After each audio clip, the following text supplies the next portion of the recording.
Bangunan ini bukanlah sebuah monumen biasa, melainkan simbol sejarah perjuangan dan kebanggaan bangsa Indonesia. Presiden pertama Republik Indonesia, Insinyur Soekarno, mempunyai gagasan untuk membangun sebuah monumen yang dapat melestarikan semangat perjuangan bangsa Indonesia dan memberikan kepada bangsa sebuah landmark yang dapat dibanggakan seluruh rakyatnya sebagai penanda Indonesia baru. Usai peringatan Hari Kemerdekaan pada tanggal 17 Agustus 1954, dibentuklah Panitia Tugu Nasional yang diketuai oleh Sarwoko Martokusumo. Beberapa bulan kemudian, tepatnya 17 Februari 1955, sebuah sayembara digelar secara terbuka untuk mencari rancangan Tugu Nasional terbaik. Sayembara pertama disambut meriah oleh masyarakat. Terhitung 51 peserta yang berpartisipasi, namun tidak ditemukan pemenang pertama. Pemenang kedua diraih oleh arsitek Frederick Silaban.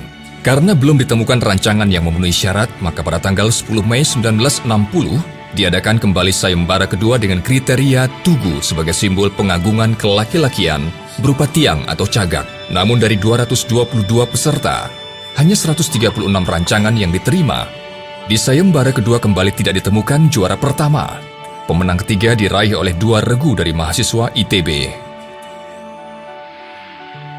Untuk memecah kebuntuan, maka Presiden Soekarno memutuskan membentuk tim arsitek jempolan pilihan Presiden. Presiden menunjuk arsitek Silaban dan Sudarsono untuk memvisualkan rancangan final Tugu Nasional. Pada awal tahun 1961, arsitek Silaban dan arsitek Sudarsono mulai merancang Tugu Nasional bersama Presiden Soekarno. Beberapa hari kemudian dipilihlah rancangan dari arsitek Sudarsono. Rancangannya terinspirasi dari peristiwa proklamasi kemerdekaan Indonesia serta mengangkat angka-angka yang berhubungan dengan momen monumental tersebut, yaitu angka 17, 8, 45. Sosok tugu diilhami oleh rancangan alu, lumpang atau alat penumpuk padi yang ditancapkan pada dasarnya, yang digelar di atas tanah yang ditinggikan atau disebut dampar. Karya arsitek Sudarsono tersebut mengalami perubahan rancangan yang merupakan tambahan dari Presiden Soekarno sendiri, yang juga seorang insinyur arsitek. Api kemerdekaan terbuat dari perunggu seberat 14,5 ton dengan diameter dasar 6 meter, serta tinggi 14 meter. Api ini terdiri atas 77 bagian yang disambungkan, sehingga dapat dikatakan bahwa Presiden Soekarno telah berperan sebagai arsitek bagi Tugu Nasional. Penambahan api kemerdekaan pada puncak tugu merupakan simbol pencapaian perjuangan bangsa Indonesia yang mengangkasa dan tidak kunjung padam.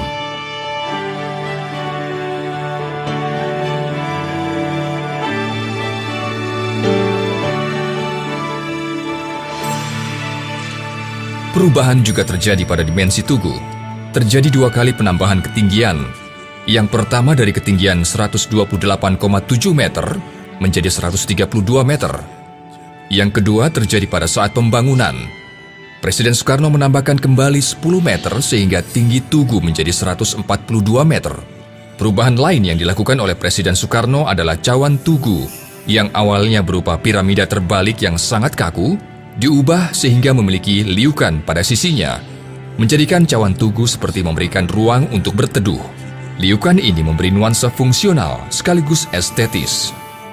Pembangunan dilanjutkan pada masa Presiden Soeharto. Pada tahun 1969, sosok api kemerdekaan dilapisi oleh emas seberat 32 kg.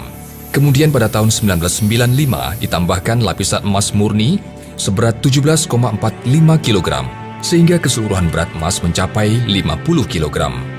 Monumen nasional ini akhirnya dibuka untuk umum pada tanggal 12 Juli 1975.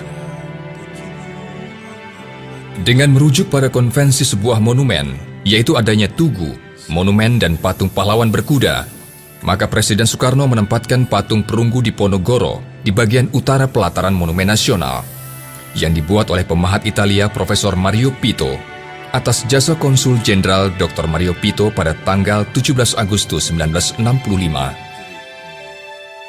Untuk mengenang kembali sejarah Indonesia, dibuatlah 48 kotak plus 3 kotak di tengah ruangan, sehingga jadi 51 kotak diorama yang dirancang secara komunikatif melalui visualisasi yang menarik. Gerbang Kalamakara di sebelah barat ruang kemerdekaan merupakan ruang bagi bendera pusaka dan rekaman suara Presiden Soekarno mengulang kembali pembacaan teks proklamasi. Ruang kemerdekaan juga memamerkan atribut kemerdekaan lainnya, seperti wilayah kepulauan RI, bendera pusaka Sang Saka merah putih, hingga patung Garuda Pancasila.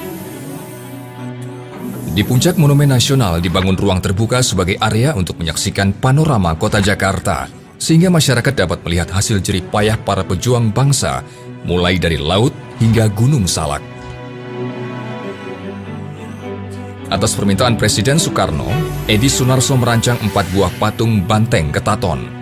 Banteng yang marah karena terluka, untuk diletakkan di setiap sudut luar keempat pintu masuk ruang Museum Sejarah. Kemudian patung-patung tersebut digantikan dengan kelompok patung perjuangan yang bertema kekuasaan penjajah Jepang, patung pahlawan 10 November, patung tentara nasional, dan patung di masa pembangunan. Untuk mengagungkan kawasan Tugu Nasional, maka atas perintah Presiden Soeharto, dirancanglah sebuah master plan kawasan khusus melalui SK Presiden nomor 25/1995 dengan Tugu Nasional sebagai intinya. Kemudian, beberapa karya seni dan taman akhirnya ditambahkan untuk menambah kemegahan Tugu Nasional. Monas bukan hanya sebuah tugu biasa, melainkan bukti kepada dunia bahwa Indonesia mampu membuat sebuah mahakarya yang indah. Monas merupakan karya arsitektur khas Indonesia yang tidak dimiliki oleh bangsa lain. Bukti bahwa bangsa Indonesia adalah bangsa yang besar dan mampu membangun sebuah monumen yang indah dan bisa dibanggakan.